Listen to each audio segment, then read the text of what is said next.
Mas, kita makan siang di restoran Padang Jalan Juanda yuk. Demikian telepon singkat yang langsung saya jawab dengan perkataan iya. Inilah telepon dari mitra saya, ayah angkat saya, seorang yang 20 tahun usianya di atas saya, yang merupakan mitra saya lebih dari 25 tahun. Saya juga komisaris di perusahaannya dan memiliki saham kecil di organisasinya. Dan itu dulu sebelum strategi lain muncul di kemudian hari. Bisnis dipegang olehnya lebih ada 16 perusahaan. Dan saya respect sekali dengan beliau, seorang asli Bali. Beliau adalah ayah angkat saya.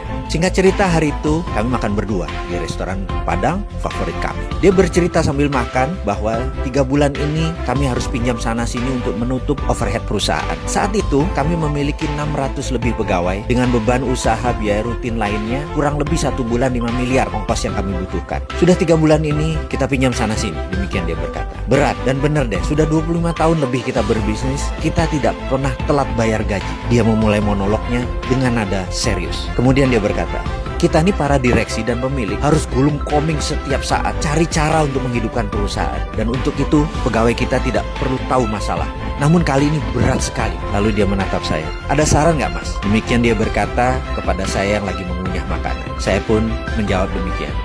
B, gini deh. Bagaimana kalau kita siapkan paket shake hand, golden shake hand kalau perlu. Kita adakan juga program pensiun dini. Kita minta mereka beberapa orang yang ingin pensiun dini, kita pensiunkan. Dan beberapa orang yang tidak perform, kita pecat. Kalau perlu, orang-orang yang mungkin lagi tidak kita butuhkan, kita rumahkan tanpa gaji. Bagaimana Be kira-kira? Mendengar suara saya tersebut, wajahnya berubah. Dia menghentikan makannya. Matanya menatap saya dan suaranya menegak. Kamu sombong, Martin. Gak ada rumus pecat karyawan itu. Gak ada yang namanya dirumahkan.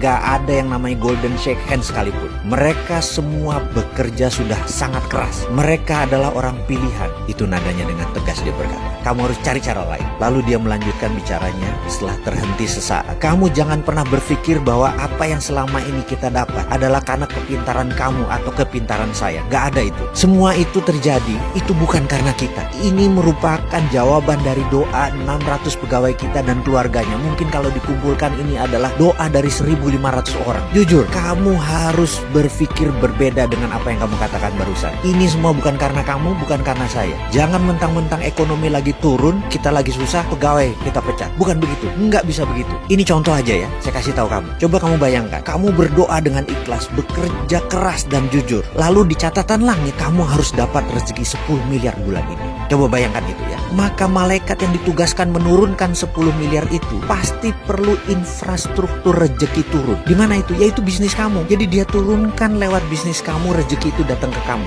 Begitu juga doa 1.500-an anggota keluarga karyawan kita. Begitu mereka harus dapat rezeki, di langit mereka tercatat mereka harus dapat rezeki. Maka malaikat itu kan menurunkan melalui perusahaan kita. Itulah yang membuat perusahaan kita berdiri lebih dari 25 tahun. Jadi itu bukan karena kepintaran kamu, bukan karena jabatan kamu, bukan karena saya. Kita ini hanya penyambung jalannya rezeki. Usaha kita itu adalah infrastruktur keluarga pegawai kita untuk rezeki itu turun ke mereka. Faham kamu? Jangan sombong kalau berpikir. Jangan mentang-mentang kamu pemilik. Cabut kata-kata kamu itu. Cari kata-kata lain, cari cara lain. Saya terdiam.